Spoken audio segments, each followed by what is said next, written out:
Buen día, mi nombre es Fernanda Borbón y vamos a hablar de ansiedad y depresión en alumnos de la Escuela de Medicina como consecuencia del confinamiento y afección por COVID-19.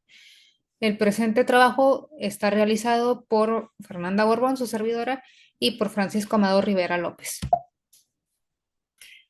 Bueno, en diciembre de 2019, en Wuhan, China, emergió una nueva enfermedad bautizada como COVID-19. En marzo de 2020 fue declarada como pandemia tras haberse presentado el primer caso en México el 27 de febrero del mismo año.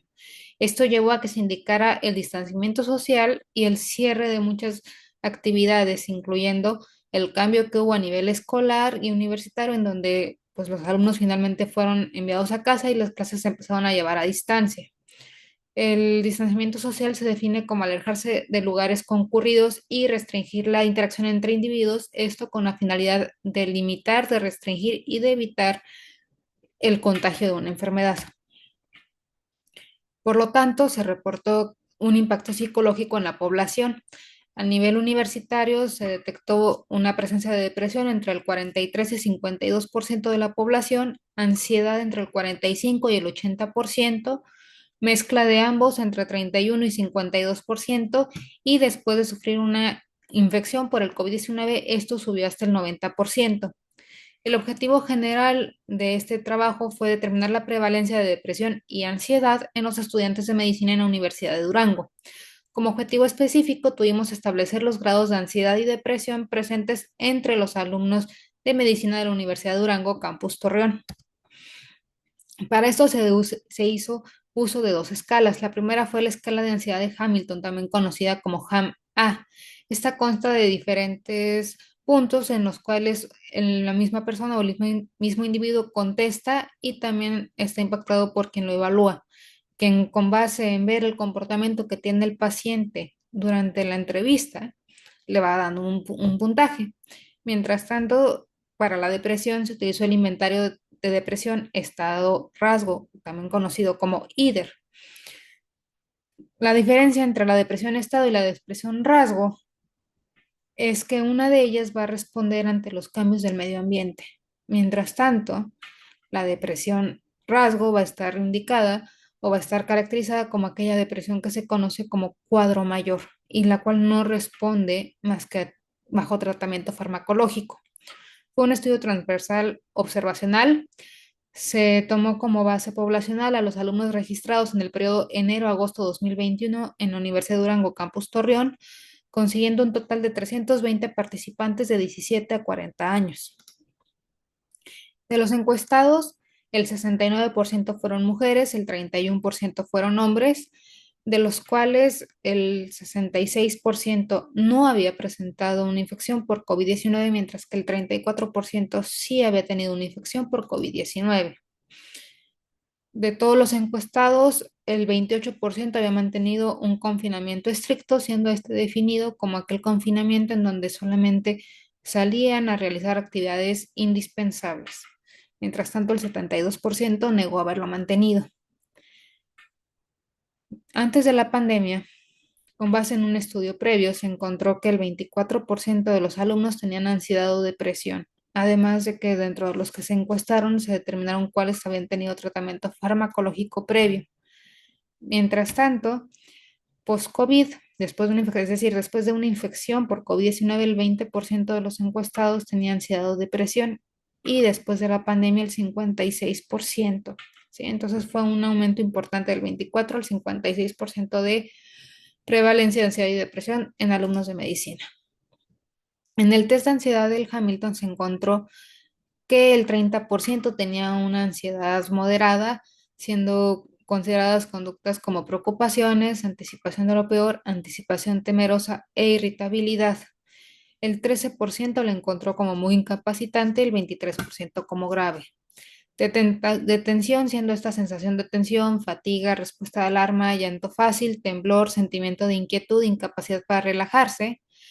Se tomó en cuenta que el 18% no presentaba ninguno de estos síntomas, el 18% lo manifestaba de forma leve, el 21% de forma moderada, 27% de forma grave y el 16% de forma muy incapacitante, siendo esto limitante para sus actividades diarias. Como miedo a la oscuridad, a los extraños, quedarse solo, a los animales, tráfico y las multitudes, el 51% refirió que no tenía ninguno de estos. Sin embargo, el 24% lo tenía de forma leve, 13% de forma moderada, 4% de forma grave y 7% de forma muy incapacitante. De insomnio, la dificultad para quedarse dormido, sueño fragmentado, sueño insatisfactorio o fatiga al despertar, sueños, pesadillas o terrores nocturnos, 20% no reportó, 17% de forma leve, 20% de forma moderada, 20% de forma grave y 2% de forma muy incapacitante. Nivel intelectual, teniendo dificultades en la concentración, memoria reducida y por lo tanto un bajo desempeño escolar, el 20% refirió que no tenía, 21% de forma leve, 24% de forma moderada, 16% de forma grave y 19% de forma muy incapacitante, con un humor depresivo, el cual se manifestaba a través de la pérdida de interés, ausencia de placer en las aficiones, depresión, despertar anticipado y variación en el día. 29% no reportó, 18% de forma leve, 20% de forma moderada, 18% de forma grave y 15% de forma muy incapacitante. A nivel somático, es decir, muscular, se encontraron como síntomas, dolores, contracciones, rigidez, sacudidas mioclónicas, es decir, como tics, rechinar de dientes, voz titubeante y aumento de tono muscular. De estos, el 38% de los encuestados no reportaba, sin embargo, el 25% de forma leve, 17% de forma moderada, 12% grave y 8% muy incapacitante. A nivel somático sensorial, siendo tinnitus, es decir, el escuchar un pillido sin existencia de sonido, visión borrosa, ráfagas de frío, calor, sensación de debilidad o de incomodidad. 45% no reportaba, 25% de forma leve, 11% de forma moderada, 11% de forma grave y 8% de forma muy incapacitante. Nivel de síntomas cardiovasculares, siendo estos taquicardia, palpitaciones, pulso fuerte, sensación de desvanecimiento o ausencia de latido.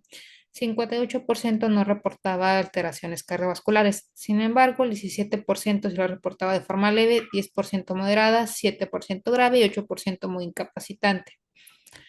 Como síntomas respiratorios, siendo estos presión o constricción torácica, sensación de ahogo, suspiros y disnea, 50% no reportaba alteraciones. Sin embargo, el 25% de forma leve, 11% de forma moderada, 4% grave y 10% muy incapacitante.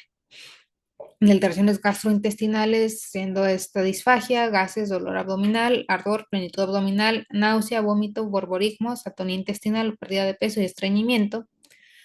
41% no presentaba síntomas, 23% leve, 16% moderada, 10% grave y 10% muy incapacitante.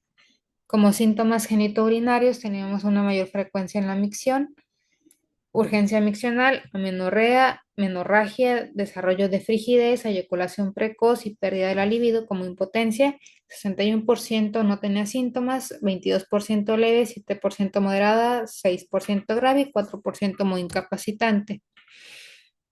Como síntomas autónomos como boca seca, sofocos, palidez, tendencia a sudar, mareo, cefalea tensional y erizamiento del cabello, ninguno. Hubo un 37% que no presentaba alteraciones, el 27% de forma leve, 15% de forma moderada, 11% de forma grave y 10% de forma muy incapacitante. Mientras tanto, esto nos llevó a tener una presencia de que el 2% de los alumnos de medicina de la Escuela Autónoma de Durango, Campus Torreón, no tenían ansiedad. El 38% la manifestaba de forma leve, el 14% de forma moderada y el 46% de forma severa. De estos, de la población de severa, había un 3% que tenía medicación previa y estaba bajo tratamiento, reportando una exacerbación posterior a la afección por COVID-19. En la encuesta de IDER se detectó que el 54% no tenía depresión, sin embargo, el 29% tenía una depresión estado y el 17% una depresión rasgo, requiriendo estos, por lo tanto, un tratamiento farmacológico con estos alumnos. Fueron canalizados con con el centro de psicología de la escuela para poder mejorar o para poder brindarles atención debida. Por lo tanto, Nuestros resultados concuerdan con lo encontrado en otros estudios. Tuvimos una mayor prevalencia en mujeres. Sin embargo, difiere en la prevalencia posterior a la infección por COVID-19. Esto puede deberse al rango de edades que manejamos, ya que tuvimos pacientes más jóvenes y también tuvimos pacientes, un mayor porcentaje de pacientes que no fueron afectados por COVID-19. Por lo tanto, encontramos una asociación entre el enclaustramiento y el aumento de prevalencia de ansiedad y depresión en la población universitaria. Existe una mayor prevalencia de depresión-estado, lo cual sugiere un cuadro depresivo mayor, así como una mayor prevalencia de ansiedad severa. Y hay una discrepancia en lo reportado en los otros estudios respecto a la prevalencia de ansiedad posterior a una infección por COVID-19, la cual puede deberse al rango de edades estudiado. Este es mi contacto. Muchas gracias por su atención.